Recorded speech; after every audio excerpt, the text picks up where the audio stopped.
Kekhawatiran tentang Pulau Bali yang dikuasai warga negara asing sudah menjadi perbincangan umum dan pernah juga dibahas di sini. Kondisinya masih sama, malah makin memburuk. Banyak yang cemas, tingkah laku warga negara asing di Bali sudah sangat berbahaya, terutama bagi pariwisata Bali. Bahkan ada isu, tanah-tanah di Bali sudah banyak yang dikuasai oleh WNA. Benarkah demikian?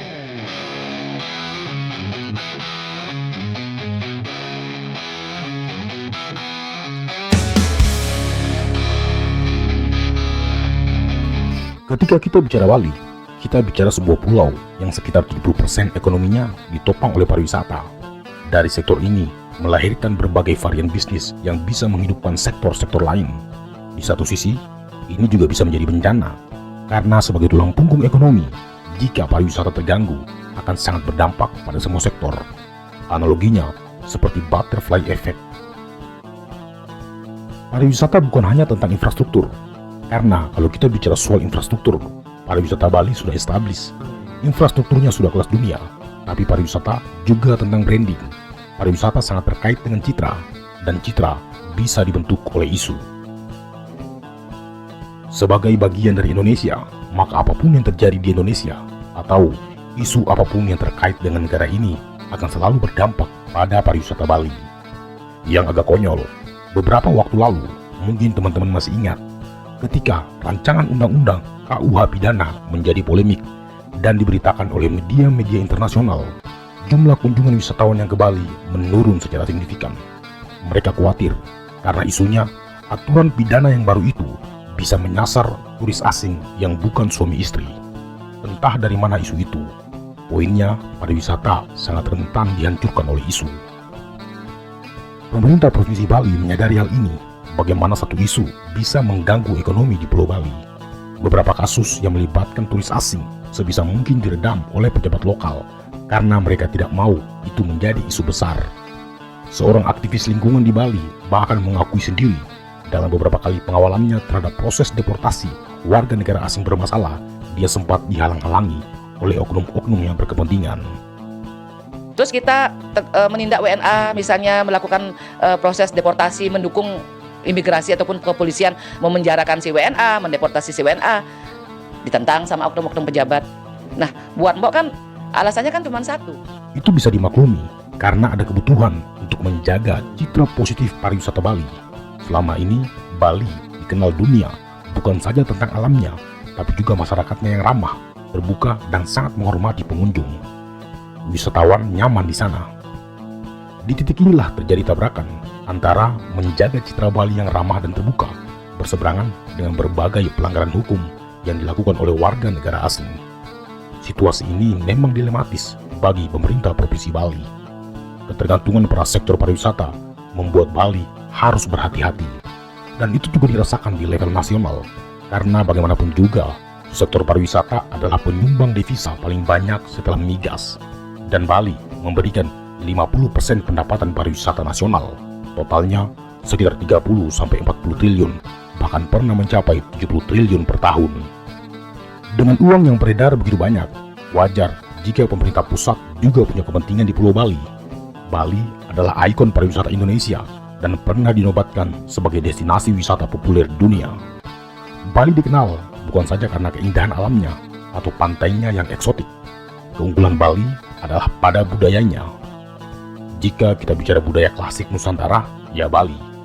Orang-orang Bali hidup terikat dengan adat dan budayanya dari mereka bangun pagi sampai tidur lagi. Kalau tidak ada nama Bali, apa yang mereka mau jual?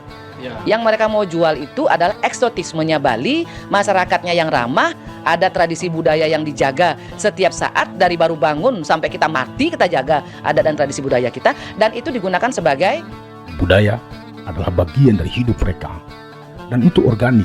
Tidak dibuat-buat, tidak dilakukan hanya untuk kepentingan pariwisata, tapi memang sesuatu yang melekat dalam kehidupan keseharian mereka. Upacara adat, tradisi peribadatan yang merupakan budaya asli orang-orang Bali. Itulah mengapa wisata Bali masih salah satu yang terbaik di dunia.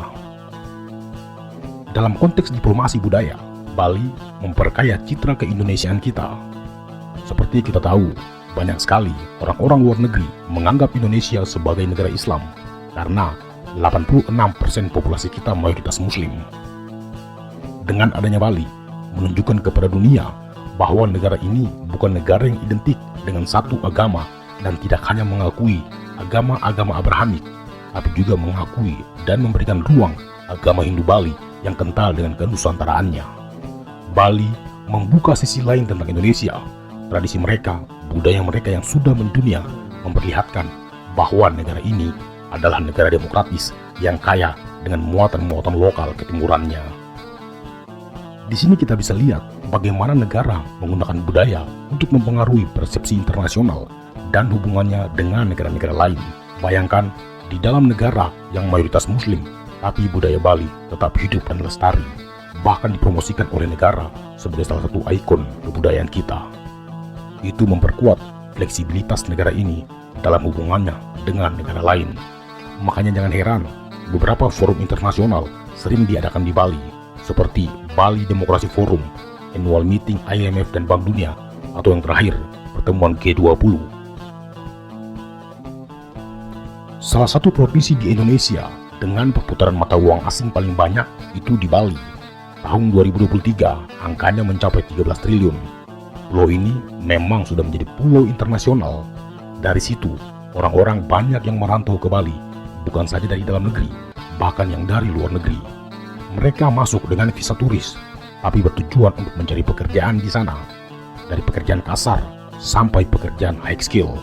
Lucunya, bule-bule ini bahkan terang-terangan mempromosikan jasanya di media sosial.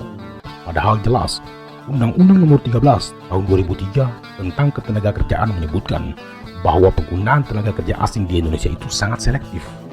Bukan saja tenaga kerja asingnya yang kena pidana, bahkan mereka yang memberikan pekerjaan dengan menggunakan tenaga kerja asing bisa kena sanksi pidana jika tidak memiliki izin tertulis.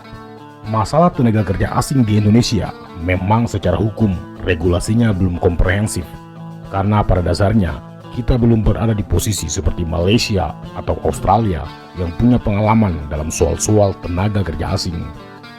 Sekarang mungkin kita masih bisa mandiri dengan sumber daya lokal, terutama dalam pekerjaan-pekerjaan high risk job.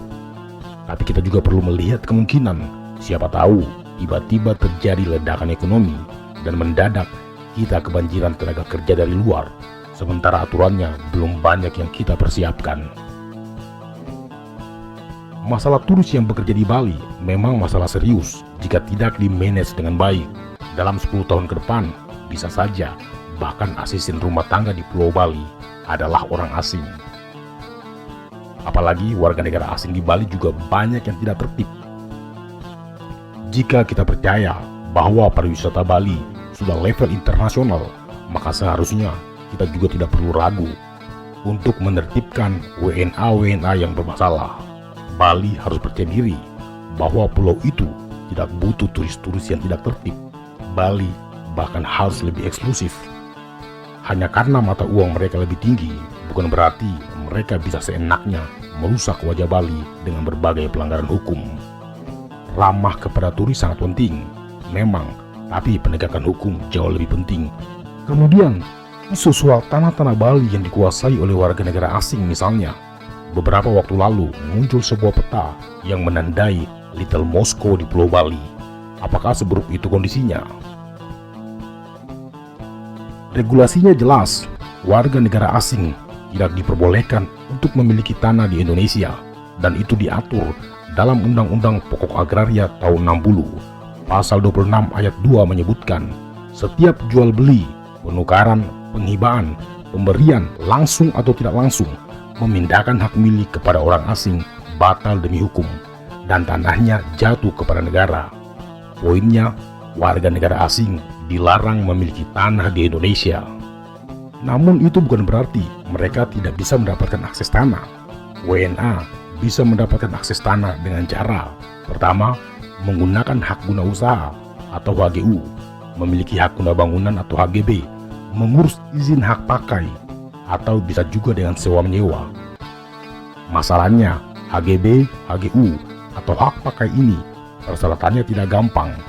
WNA harus punya kartu izin tinggal atau dokumen-dokumen lain yang diperlukan, dan juga memiliki batas waktu lebih kurang 30 tahun dan bisa diperpanjang.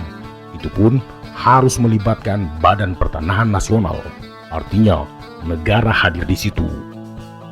Yang paling sering terjadi di Bali adalah sewa-menyewa antara warga lokal dan warga negara asing. Perjanjian sewa-menyewa tanah ini lebih mudah karena hanya melibatkan para pihak dan notaris.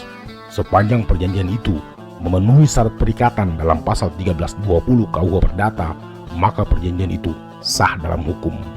Sayangnya, warga lokal di Bali dalam beberapa kasus menyewakan tanahnya kepada WNA dengan rentang waktu yang sangat panjang. Ada yang sampai 50 sampai 100 tahun, bahkan ada yang memasukkan klausul penyewaan tanah seumur hidup. Ironisnya, WNA ini kembali menyewakan tanahnya kepada pihak ketiga dengan harga yang lebih tinggi, bisa 5 kali lipat. Jadi jangan heran, villa-villa di Bali, beach clubs, penginapan, atau hotel banyak dimiliki oleh warga negara asing atau orang-orang di luar Bali. Yang tadinya sawah produktif akhirnya dibeli atau disewa oleh si WNA ini, dan kemudian mereka membangun villa misalnya, atau beach club, atau restoran, atau sebuah kompleks ya yang jumlahnya atau ukurannya sangat besar. Pemerintah Bali juga menghadapi dilema karena mereka jelas tidak mau terganggu oleh isu-isu itu. Apalagi ekonomi Bali sedang bagus-bagusnya.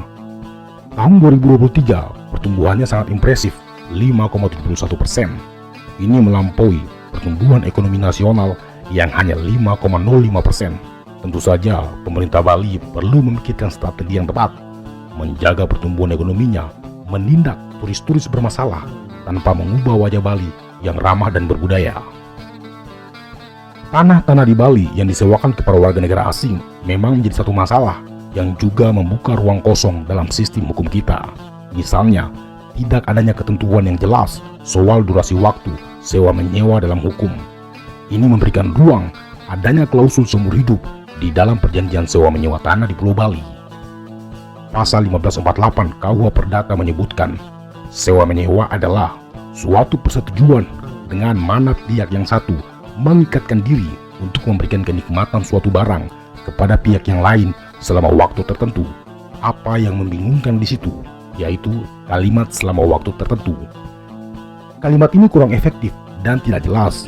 Padahal Undang-Undang Nomor 12 Tahun 2011 tentang pembentukan perundang-undangan menyebutkan bahwa bahasa peraturan perundang-undangan antara lain harus lugas dan pasti demi untuk menghindari kesamaan arti atau kerancuan. Tidak adanya ketentuan soal durasi waktu sewa-menyewa memberikan celah hukum bagi warga negara asing untuk menyewa tanah, bahkan sampai seumur hidup. Kekosongan-kekosongan ini menjadi pekerjaan rumah bagi para praktisi, akademisi, dan pegiat hukum untuk menutup celah kosong dalam sistem hukum kita.